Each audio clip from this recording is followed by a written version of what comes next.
యేసుక్రీస్తు నామములో దూరాన సమీపాన ఉన్నటువంటి నా ప్రియ స్నేహితులకు సభ్యులకు ప్రభు నామంలో మీకు వందనాలు తెలియజేస్తున్నాను. దేవుడు మిమ్మలను మీ కుటుంబాలను బహుగా దీవించి ఆశీర్వదించునుగాక. మంచిదండి. మరొక రోజు మనం ఈ విధముగా కూడుకోవటానికి ప్రభు మనకిచ్చినటువంటి ఆరోగ్యాన్ని బట్టి ప్రభువును స్తుతిస్తూ ఉన్నాం. 8వ నెల ఆగస్టు నెల 1వ తారీఖులోనికి మనం వచ్చాం. ఈ 1వ తారీఖున ప్రభు కొద్ది నిమిషాలు నీతో నాతో మనందరితో ఒక వాగ్దానంతో ప్రభు మనతో మాట్లాడుతున్నాడు. ప్రభు చేస్తున్నటువంటి ఒక వాగ్దానం అన్నీ కాదు, ఎన్నో వాగ్దానాలు దేవుడు మనకి ఇస్తూ ఉన్నాడు. వాటి ద్వారా మనం అంతా బలపరచబడుతూ ఉన్నాం. చాలా సంతోషకరమైన విషయం. దేవుని కలిగిన ప్రజలమైన మనము ఆయన వాక్యాన్ని బట్టి మనము బలపరచబడుతూ, ఆయన వాక్యాన్ని బట్టి మనము స్థిరపరచబడడానికి ఆయన మనకు మంచి కాపరి అయి ఉన్నాడు, లేదా ఆయన మంచి మనకు ఒక పునాది అయి ఉన్నాడు, ఒక కీర్తి రాయి అయి ఉన్నాడని కూడా మనకు చెప్పవచ్చు. ఎందుకంటే లోకంలో మనల్ని నడిపించేవారు ఒక మంచి బోధకుడిగా, మంచి కాపరిగా, మంచి నాయకుడిగా లోకంలో మనకి ఎవరు లేకపోవచ్చు. కానీ మనల్ని ఆధ్యాత్మికముగా బలపరచబడటానికి, ఆత్మలో వృద్ధిల్లటానికి, అంతకంతకు మనము రాణించడానికి, నడిపించడానికి మనకు కాపరి కావాలి. ఆ కాపరి ప్రభు అయిన యేసుక్రీస్తు. ఈరోజు కాపరి లేని గొర్రెల వలె విసిగి చెదరి ఉన్నారని వారి స్థితిని చూసిన దేవుడు ఈరోజు నీతో నాతో మనందరితో కూడా ఆయన మాట్లాడుతున్న విషయం ఏంటంటే, ఆయన ఒక ప్రధాన కాపరిగా, ఆయన మనకి మంచి కాపరిగా ఆయన ఈరోజు మనతో ఉండటానికి ఇష్టపడుతున్నారు. ఈరోజు ఈ 1వ తారీఖు ప్రారంభం నుంచి చివరి వరకు, అంటే ఈ నెల చివరి వరకు ఆయనే కనుక మనకి కాపరి ఉంటే, ఆయనే కనుక మనకి ఒక నాయకుడు ఉంటే, ఆయనే కనుక మనకు ఒక బోధకుడు ఉంటే ఖచ్చితంగా ఆయన బోధలో మనం నడిపించబడతాం. ఆయన కాపరి కనుక, ఆయన కాపరి కింద మనం ఉన్నట్లయితే ఆ గొర్రెల యొక్క కాపరి గొర్రెలకు ఎలాగనైతే సమృద్ధి అయినటువంటి పచ్చిక గల బీడిలోకి తోలికెళ్ళి ఆయన పచ్చికను వేపిస్తూ బలపరుస్తుంటాడు. ఈ నెల 1వ తారీఖు నుంచి ఈ చివరి వరకు దేవుడు నిన్ను నన్ను మనందరినీ కూడా ఒక ప్రధాన కాపరిగా, ఒక మంచి కాపరిగా, ఒక మంచి బోధకుడిగా ఆయన ఈరోజు మనతో నుండి మనం బలపరచాలని, మనం నడిపించాలని, మనం పోషించి ఆదరించి కనుకరించాలని ఆయన ఇష్టపడుతున్నారు. ఎందుకంటే ఈ లోకంలో కాపరులు చాలామంది ఉన్నారు. కాపరులు ఎంతవరకు కాపలా కాస్తారు అంటే, చాలా మట్టుకి కాపలా ఖచ్చితంగా కాస్తారు. నిజమైన కాపరి, ప్రధాన కాపరి, మంచి కాపరి, వీళ్ళు ఖచ్చితంగా నిత్యముగా ఆ కాపరి ఏం చేస్తాడంటే, ఆ యొక్క దొడ్డిలో ఉన్న గొర్రెలు ఉన్నాయి, ఆ గొర్రెల్లో తోడేలు పడుతున్నప్పుడు, ఎలుగుబంట్లు వస్తున్నప్పుడు, సింహాలు వచ్చి గాండ్రిస్తున్నప్పుడు అవి బెకబెకలాడుతూ ఉంటాయి, లేకుంటే అవి పారిపోవడానికి దారులు వెతుకుతూ ఉంటాయి. అలాంటప్పుడు ఆ కాపరి ఏం చేస్తాడంటే, వాటిని ఏ విధంగా కూడా పారిపోకుండా వాటిని ఆదరించగలిగినటువంటి కాపరి మొదటిగా వాటిని చక్కగా వాటిని బలపరుస్తూ, రెండవదిగా వాటి మీదకి వస్తున్నటువంటి తోడేలుని, అలాగనే ఎలుగుబంటిని, అలాగే గాండ్రిస్తున్నటువంటి సింహాన్ని, ఈ మూడింటిని జయించడానికి ఆ కాపరి ఏం చేస్తాడంటే పని కలిగి ఉంటాడు. దేవునికి మహిమ కలుగుగాక. ఎందుకు పని కలిగి ఉంటాడంటే, మంద చెదిరిపోతుంది, మంద మంద పాడైపోతుంది, బెగబెగలాడుతున్నాయి, పారిపోతున్నాయి, గూడి విడిచిపెట్టి వెళ్ళిపోయే పరిస్థితిలోకి వచ్చేసింది. ఇప్పుడు కాపరి సోమర్థనంగా ఉండకూడదు, కాపరి బలహీనంగా ఉండకూడదు, కాపరి వాళ్ళు ఎప్పుడు కూడా మెలుపుగా కలిగి ఉండాలి. కాపరికి ఉన్న లక్షణాలు పరిశుద్ధ గ్రంథంలో చాలా మనకి కనబడుతుంటాయి. నిజానికి వాస్తవానికి మనం చూడవలసి వస్తుంటే కాపరి ప్రధాన కాపరి ఉండాలి. కాపరి ప్రధానత్వము కలిగిన వాడు, అంటే ప్రధానత్వము కలిగిన వాడు అంటే ఆయన మంచి లక్షణాలు, మంచి కాపరి అంటాం మనం. ఎందుకంటే గొర్రెలకి మంచి కాపరిని అంటాడు ప్రభువు యేసుక్రీస్తు. అంతేకాదు నా గొర్రెల కొరకు నేను ప్రాణమునైనా పెడతాను అంటాడు ఆయన. పెడతానంటమే కాదు, పెట్టి చూపించాడు ఆయన.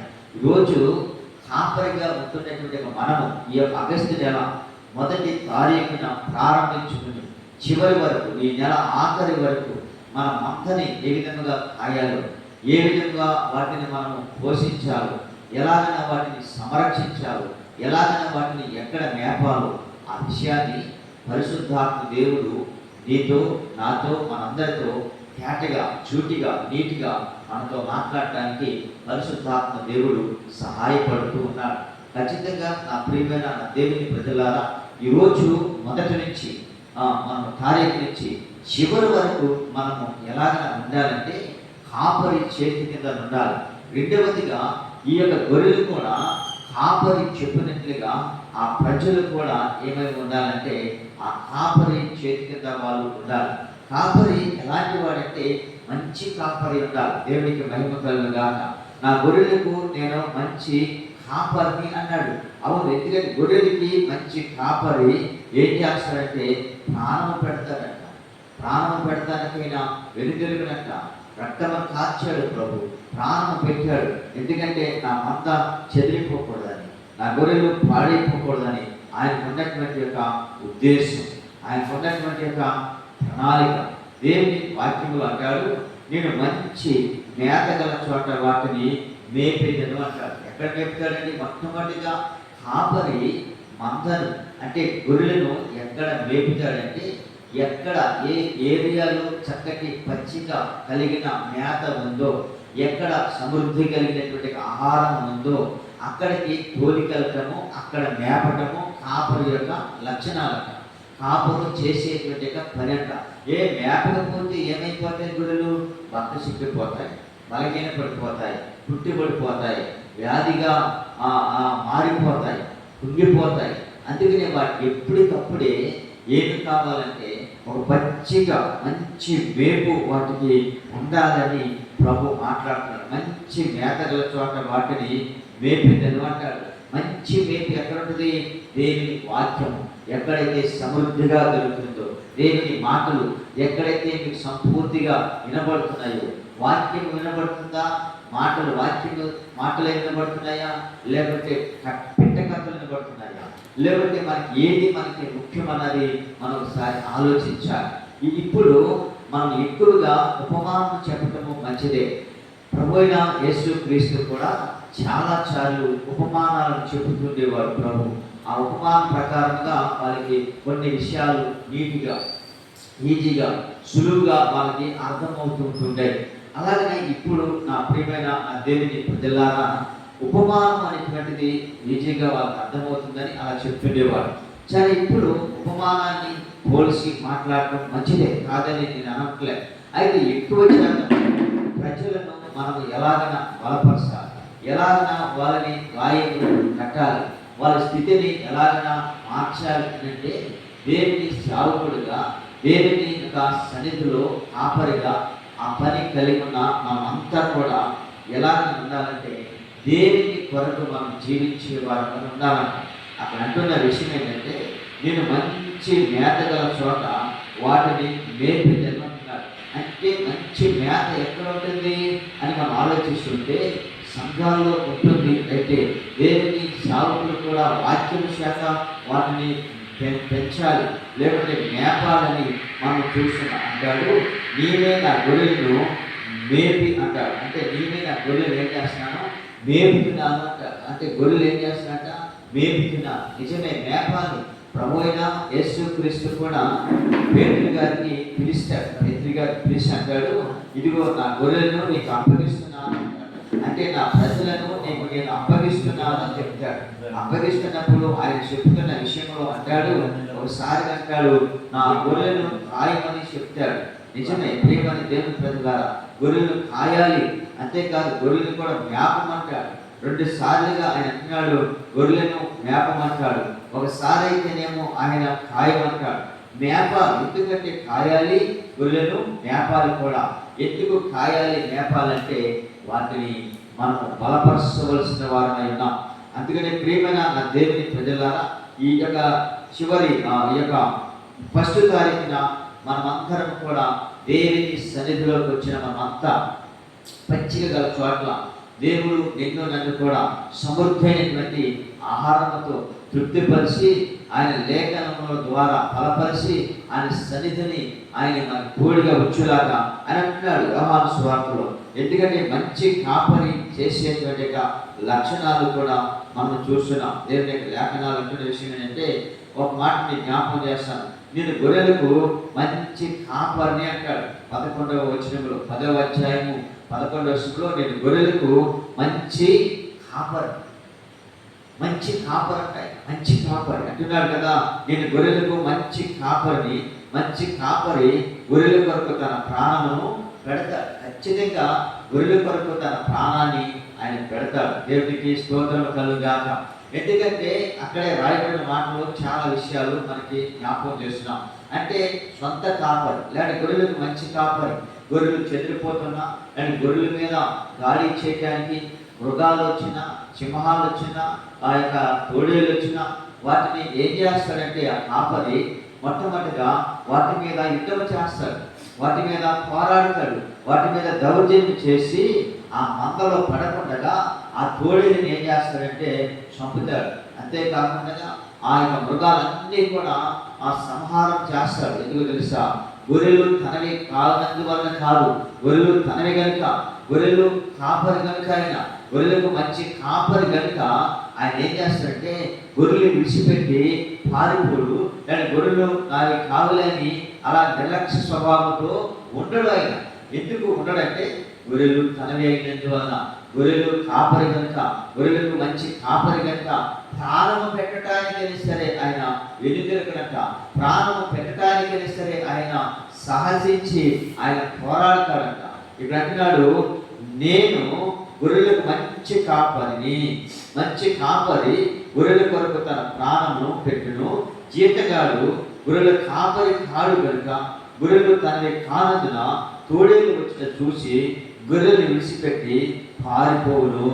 చూడండి, జీతగాడైతేనట గొర్రెలు తనవి కానందు వలనట అతను ఏం చేస్తాడంటే గొర్రెలను విడిచిపెట్టి పారిపోతాడంట. ఇలాగ జీతగాడైనందువలన, గొర్రెలు తనవి కానందువలన పారిపోతున్నప్పుడు దేవుడిచ్చే జీతానికి అక్కడ ఎంత మాత్రమును పాత్రుడు కాదు. అంతేకాదు, పాత్రుడు కాకపోవటమే కాదు కదా, దేవుని రాజ్యములో వారికి ఏముండదంటే స్థానం ఉండదు. చూడండి పిల్లల, దేవుని రాజ్యములో వారికి స్థానం కూడా ఉండదంట. కానీ దేవుని రాజ్యములో స్థానాన్ని పొందుకోవాలంటే, దేవుని రాజ్యములో ఒక వారసుడిగా ఉండాలంటే నీకు అప్పగించిన ఆ కాపరి అనేటువంటి పని, లేకుంటే నీకు అప్పగించిన ఆ సేవా పరిచర్యను, నీకు అప్పగించిన ఆ పని నీవు ఎలా చేయాలంటే ప్రాణము పోయేంత వరకు త్యాగం చేయాలంట, సమర్పించుకోవాలంట, ప్రతిష్ఠత కలిగి నీవు ఆ పని చేయాలంట. తోడేళ్ళు వచ్చినా, లేకుంటే మృగాలు వచ్చినా, ఆ సింహాలు వచ్చినా, ఎలుగుబంట్లు వచ్చినా, అంటే ఇవన్నీ దేనికి చూశానంటే సంఘములో కొన్ని సందర్భాలలో జరుగుతున్న విషయం ఏంటంటే అపవాది శోధిస్తూ ఉంటుంది. అపవాది శోధించి సంఘాలను బలహీనపరుస్తూ ఉంటుంది. అంటే కొన్ని కుటుంబాలలో శోధించి వాళ్ళని సంఘముల నుంచి వేరు చేయడానికి, లోకంలో కలపడానికి, లేకుంటే పాపానికి వాళ్ళని దాసులుగా చేయడానికి అపవాది కొన్ని కుటుంబాలను, అంటే కొంతమంది అనగా కొన్ని గొర్రెలలో అది దాడి చేసి పాడి చేసి ఉంటుంది. అది కాపరి ఏం చేయాలంటే ప్రార్థన చేయాలి, ప్రార్థన చేసినప్పుడు కాపరికి ఖచ్చితంగా ఆ విషయాలు, ఆ మంద విషయమై ఏ గొర్రెైతే బక్కసిక్కిపోయిందో, ఏ గొర్రెైతే బలహీనపడుతుందో, ఏ గొర్రెైతే పుట్టిదిగా ఉంటుందో, ఏ గొర్రెైతే నడవలేకపోతుందో, ఏ గొర్రెైతే జబ్బుగా ఉంటుందో అది ఖచ్చితంగా ఆ కాపరికి ప్రభువు చూపిస్తాడు కనుక అప్పుడు ఆ కాపరి ఆ గొర్రెల యొక్క గాయాలని కట్టాలి.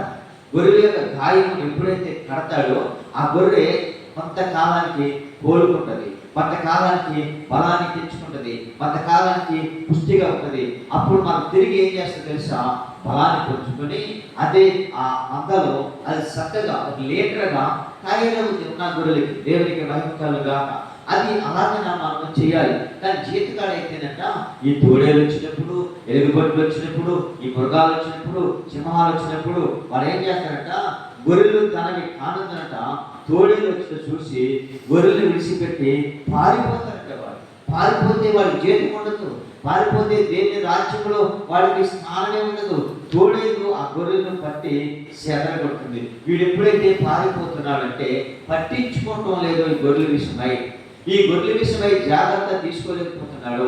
ఈ మంద విషయమై వాడు ఎంత మాత్రమును ఆ జాగ్రత్త తీసుకోలేకపోవడం ద్వారా, పట్టించుకోలేకపోవడం ద్వారా జరుగుతున్న విషయం ఏంటంటే గొర్రెలన్నీ కూడా ఏమైపోతున్నాయంటే చెదరగొట్టబడుతున్నాయి. ఏమైపోతున్నాయండి? చెదరగొట్టబడుతున్నాయి. జీతగాడే కనుక గొర్రెలు కూర్చి లక్ష్యం చేయక పారిపోను అంటున్నాడు. అంటే జీతగాడే కనుక ఏం చేస్తుందంటే ఆ గొర్రెల మీద ఆ యొక్క ప్రమాదం వస్తున్నప్పుడు లక్ష్యం చేయక పారిపోతూ ఉన్నాడట. ప్రియమైన ఆ దేవుని ప్రజలారా, ఈరోజు మనము పారిపోయే వారిని అనుకోకూడదు.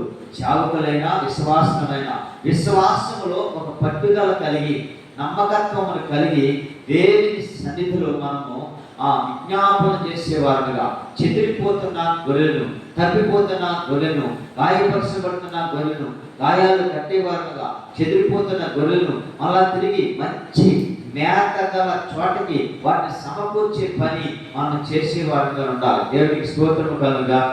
ఎందుకంటే ఒక గుడ్డివాడికి నీవు దారి చూపించినట్లయితే అది నీకు మేలు, అది నీకు క్షేమము, అది నీకు ఆరోగ్యము. ఎందుకంటే గుడ్డివాడిని చూస్తున్నప్పుడు వాడికి విడిచిపెట్టి వెళ్ళిపోవడం కాదు. నువ్వు మంచివాడు కదా, నీకు కని దృష్టి బాగా ఉంది కదా, నీ కని దృష్టి బాగా ఉన్నప్పుడు, చూపి నీకు బాగా ఉన్నప్పుడు నీ ముందు నడుస్తున్న గుడ్డివాడు మార్గం తప్పి ఆ గొంతులో పడుతున్నాడు, ఈ గొప్పకు తడుతున్నాడు, దానికి తోలింపు పడుతూ ఉన్నాడు కదా, అలాంటి వాడిని చూస్తున్న నీ కని దృష్టి బాగుంది కనుక నీవేం చేయాలి తెలుసా, అతను తీసుకెళ్ళి ఒక ఆశ్రయాన్ని చూపించాలి, ఒక మంచి మార్గాన్ని చూపించి, ఇదిగో బాబు ఈ దొడ్డులో నీకు పెరుగు, ఇదిగో ఈ దొడ్డులో నీకు మంచి మేత పెట్టేటువంటి కాపరి ఉన్నాడు. ఆ కాపరి నీకు ఏం చేస్తాడంటే చక్కగా నిన్ను మంచి పచ్చిక గల చోట్ల నిన్ను పెడతాడు, లేకుంటే నీకు మేపుతాడు అన్నది ఈ మంచి వారు గుడ్డి వారికి, ఈ బక్క చిక్కిపోయిన ఆవులకు, లేకపోతే బక్క చిక్కిపోయిన గొర్రెలకు, ఈ మార్గం తప్పినటువంటి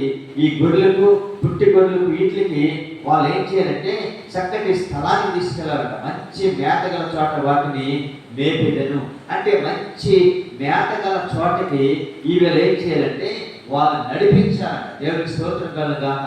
అలా నడిపించకపోతేనంట వీళ్ళు ఏమైపోతారంటే చెదిరిపోతాయండి గొర్రెలు. అక్కడ రాశాడు కదా దేవుని వాక్యంలో, ఆ తోడేళ్ళు ఆ గొర్రెలను పట్టి చెదరగొట్టును.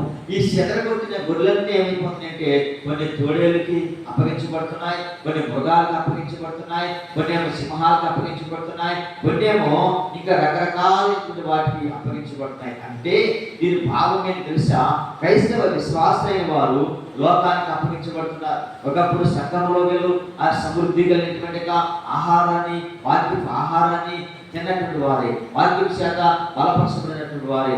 కాలక్రమేణా సమస్యలు ఆగుతున్న సందర్భంలో జరుగుతున్న విషయము ఇలాంటివన్నీ సంఘంలోకి వచ్చి పడుతున్నప్పుడు కాపరి ఎప్పుడైతే పారిపోయాడు, ఈ గొర్రెలు కూడా చెదిరిపోతున్నప్పుడు ఎక్కడికి వెళ్తున్నాయి ఈ గొర్రెలు అంటే అరణ్యంలోకి వెళ్ళిపోతున్నాయి, అంటే లోకంలోకి వెళ్ళిపోతున్నాయి, అంటే లోకంలో కలిసిపోతున్నాయి. శాపాగ్రస్తమైన పరిస్థితిగా వారి జీవితాలు మార్చబడుతున్నాయి. విగ్రహారాధనకు వెళ్తున్నారు, లేకుంటే రకరకాలైనటువంటి ఆ యొక్క ప్రమాదాలకి గురైపోతున్నారు, లోకంలో కలిసిపోతున్నారు. ఆగుడికి, పాపానికి, వ్యభిచారానికి, ఇంకా రకరకాలైన వాటికి బానిసలైపోతున్నారు. చూసారండి. అంటే ఇలా అవటానికి అపవాది ఈ విధంగా చెదరగొడుతున్నది, వాళ్ళు తోడేలాగా వచ్చి చెదరగొడుతున్నది. అది మనం ఖచ్చితంగా కాపరిగా కనిపెట్టాలి. ఒకవేళ ఆ కాపరి చేయలేకపోతున్నాడు అనుకోనండి, ఆ సంఘాల్లో ఉన్న విశ్వాసమైన సరే వాళ్ళైనా కొంతమంది బలమైన గొర్రెలు ఉంటాయి కదా, అన్ని బక్క చిక్కిపోయిన గొర్రెలు ఉండవు కదా, అన్ని చెప్పండి బలహీనలు అన్ని గొర్రెలు ఉండవు కదా, బక్క చిక్కిపోయిన గొర్రెలే ఉండవు కదా. అందులో కొన్ని గొర్రెలు బలమైన గొర్రెలు ఉంటాయి. ఆ బలమైనవి ఈ బక్క చిక్కిపోయిన వాటిని, అలాగే రోగిష్ఠులాటిని, ఈ గుడ్డి వాటిని మోగ వాటిని చెవిటి వాటిని, వీటిని వాళ్ళు ఏం చేయాలంటే ఎంకరేజ్ చేయాలి. ఇదిగో సరే నీవు ఆ తోటలోకి వెళ్ళకపోయినా పర్వాలేదు కానీ, లేదా ఆ మందలో చేరకపోయినా పర్వాలేదు కానీ, ఆ మందలో నీకు కాస్త మేపు తక్కువగా ఉంటుందేమో, ఒకవేళ మేపు లేకపోతుందేమో, అయితే ఇదిగో నేను ఒక మంచి పచ్చిక గల చోట్లకి నేను తీసుకెళ్ళి అక్కడ పరుండి పెడతాను, నేను మిమ్మల్ని అక్కడ అప్పగిస్తానని మరొక గొర్రె ఈ గొర్రెకి ఏం చేయాలంటే సాయం చేయాలి. దేవుని స్తోత్రం కలుగుగా. అంటే ఏం చేస్తారు తెలుసా, ఒక చెప్పండి బలహీనమైనటువంటి దానిని బలపరిచేటువంటి స్థాయిలో దేవుడు నీకు పెట్టాడు. దేవుని స్తోత్రం కలుగుగా. అంటే బలహీన పడిపోతున్న దానిని బలపరిచిన ప్రాణ దీక్ష పెట్టేవన్నమాట. దేవుడి స్తోత్రం కలుగుగా. దాదాపు వెళ్తున్నప్పుడు ఒక మనిషి పడిపోయి వెళ్తున్నాండి, అందరు చూస్తున్నారు కానీ ఎవరు పట్టించుకోలేదు, వెళ్ళిపోతున్నప్పుడు నువ్వేం చేస్తావంటే, ఎందుకు పట్టించుకొని వెళ్ళిపోతున్నారంటే, ఏమో ఎందుకు పడిపోయాడు, ఒకవేళ అతను నేను చేపట్టుకుని లేకపోతే అతనికి నేను ఏమైనా సహాయం చేస్తే, ఒకవేళ నా చేతుల మీద కానీ అతను ప్రాణం విడిచిపెట్టచ్చు, అప్పుడు తిరిగి వాళ్ళ బంధువులు కుటుంబీకులు అందరూ కూడా నా మీద డిమాండ్ చేస్తారేమో, నేనే చంపేస్తారని ఒకవేళ వాళ్ళు నా మీద కేసేస్తారని భయమేసి చాలా మంది ఎవరు. కానీ క్రైస్తవ విశ్వాసమైన మనము కొంతమంది చేసే పని ఏంటి తెలుసా, వాళ్ళని ఫోన్ చేస్తూ లేదా వాళ్ళ బంధువులకు తెలియజేస్తూ, ఇదిగో ఇక్కడ పడిపోయిన వాళ్ళు తెలియజేసి వాళ్ళకి ప్రాణ అపాయంలో ఉన్న వారికి ప్రాణ భిక్ష పెట్టే ఆ స్థితిలో మనం ఉండాలి. దేవునికి స్తోత్రం కలుగుగా. ఎప్పుడైతే మనం అలాంటి మంచి పని చేస్తామో ఖచ్చితంగా దేవుడిని ఏం చేస్తుంది తెలుసా, నీ క్రియను బట్టి నీ పిల్లలకి అది ఆశీర్వదకరంగా మార్చబడుతుంది. నీకున్న స్థితిని బట్టి నీ పిల్లలకు ఉన్నటువంటి ఆ యొక్క ఆశీర్వాదకరంగా వారు మార్చబడతారు. అందుకని 12వ వచనంలోకి వచ్చేసరికి, 11వ వచనంలోకి వచ్చేసరికి, నేను గొర్రెలకు మంచి కాపరి గొర్రెల కొరకు తన ప్రాణము పెడతాడు. చూసారండి, మంచి కాపరి చేసే పని ఏంటంటే తన గొర్రెల కొరకు ఆయన ఏమాత్రం కూడా ప్రాణం పెడతాడు తప్ప పారిపోడు. ఎందుకంటే ఆ గొర్రెలు తన ఇవి సొంతవి కనుక, తన కన్నాడు కనుక తన స్వరక్తం నుంచి సంపాదించాడు కనుక సంఘాన్ని ఆయన ప్రాణము పోవటానికైనా ప్రాణం అర్పించడానికైనా త్యాగం చేశాడు తప్ప మందని విడిచిపెట్టలేదంట, గొర్రెలు విడిచిపెట్టలేదంట. ఎందుకంటే నా గొర్రెల కొరకు నేను ఏం చేస్తాను తెలుసా, ప్రాణమైనా పెడతాను. ఆయన గొర్రెలకు మంచి కాపరి. ఈరోజు నా ప్రియమైన దేవుని ప్రజలారా, ఈ ఆగస్టు నెల ఈ 1వ తారీఖున ప్రభు మిమ్మల్ని నేర్పుతున్నాడు, ప్రభు మిమ్మల్ని బలపరుచుకుంటున్నాడు, ప్రభు మిమ్మల్ని ఏం చేస్తున్నాడంటే పచ్చిక గల చోట్ల ఆయన అంటున్నాడు. ఒక విషయాన్ని జ్ఞాపకం చేస్తాను. యెహెజ్కేలు గ్రంథంలో అంటున్నటువంటి మాట ఏంటంటే 34వ అధ్యాయంలో చక్కటి మాట మనకు కనబడుతుంది. చూడండి. తమ గొర్రెలు చెదిరిపోయినప్పుడు కాపరులు వాటిని వెతుకున్నట్లు నేను నా గొర్రెలను వెతికి అంటున్నాడు. అంటే చెదిరిపోయినప్పుడు అంటే కాపరులు ఏం చేస్తారంట, కాపరులు వాటిని వెతుకున్నట్లుగా నేను కూడా వెతుకుతాను. అంటే కాపరి మొట్టమొదటిగా ఏం చేయాలంటే వెతకాలి.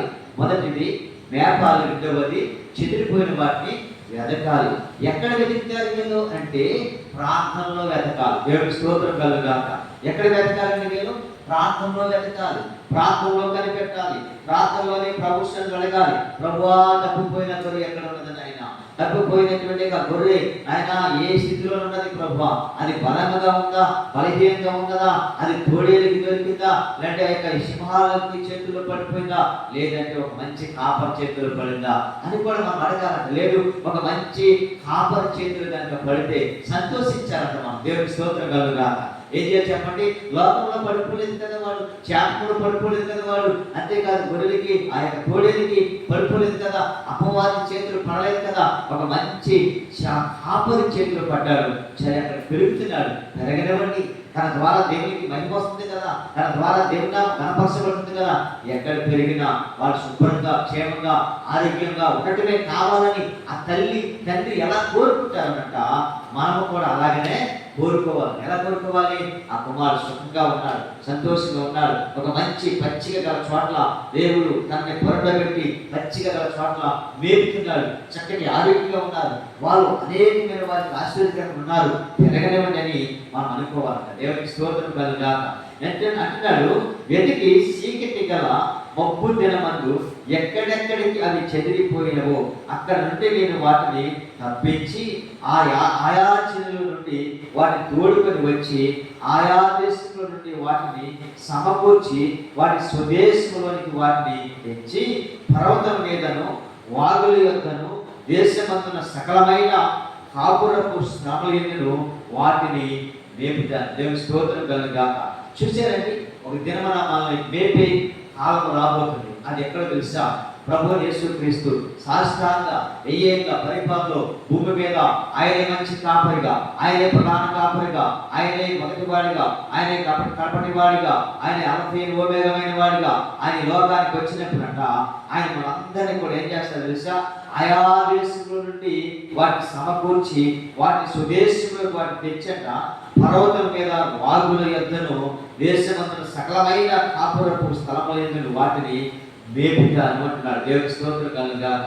ఆయన మేపాడు అనుకునండి, మనకు సమృద్ధి క్షేమం ఉంటుంది. కనుక ఈరోజు క్రీస్తునందు నా ప్రియమైన దేవుని ప్రజలారా, మనము ఆ కాపరి మేపుతున్నప్పుడు, ఆ కాపరి యొక్క చేతి కింద మనం ఉన్నప్పుడు మనము కూడా జరుగుతున్న తెలుసా? దేవుని లేఖన భాగాలు ఉన్నట్లుగా మనము కూడా కాపరిలాగానే తయారవుతాం. ఆ కాపరికి అప్పగించిన ఆ పని దేవుడు మనకు కూడా అప్పగిస్తాడు. దేవుడు మనకడ అటుగా ఆ యొక్క కాపరితనము, ఆ యొక్క మంచి తనము దేవుడు మనకి ఇస్తాడు. ఎందుకంటే మంచి కాపరి కనుక గొర్రెలకు ఆయన ప్రాణం పెట్టడానికైనా వెనకాడలేదు, ఆయన ఏమాత్రం కూడా సందేహించలేదు కనుక అలాగే మనం కూడా దేవుడు మనకిచ్చినటువంటి ఈ యొక్క కృపను బట్టి ఈ యొక్క ఫస్ట్ తారీఖున మనం కూడా ఆ విధముగా ఆ మంచి పచ్చిక చోట్ల ఉండబడదాం. దేవుడిచ్చే వాక్యం ద్వారా బలపరచబడదాం. ఈ వాక్యం దేవుడు మనకి ఇందులో దీవించి ఆశీర్వదించుగాక. ప్రార్థన చేద్దాం. పరిశుద్ధమును నమ్మకమును పరలోకమందున్న మా తండ్రి, మీకు స్తోత్రాలు వందనాలు తెలియజేస్తూ ఉన్నాను ప్రభువా.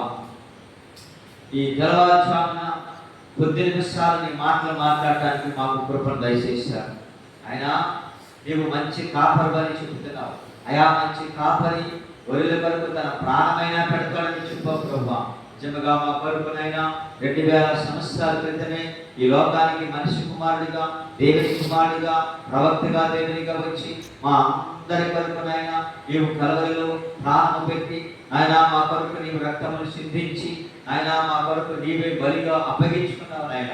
ఎందుకంటే మమ్మల్ని మేపాలని, మమ్మల్ని కాయాలని, మమ్మల్ని ప్రభా బలపరచాలని మా కొరకు ప్రాణం పెట్టిన దేవుడిని మాట్లాడుకుంటూ వచ్చారు. మంచిగా గల చోట్ల సంఘాన్ని బలపరచండి, మేపండి, వచ్చిన మీ బిడ్డలు మమ్మల్ని కూడా బలపరిచి మహిమ తెచ్చుకోమని, సమస్త ఘనత మహిమ ప్రభావములను మీరు మాత్రమే పొందుకోమని మీ ప్రియ కుమారుడు రక్షకుడైన యేసుక్రీస్తు నామములో ప్రార్థిస్తున్నాం తండ్రి. ఆమేన్.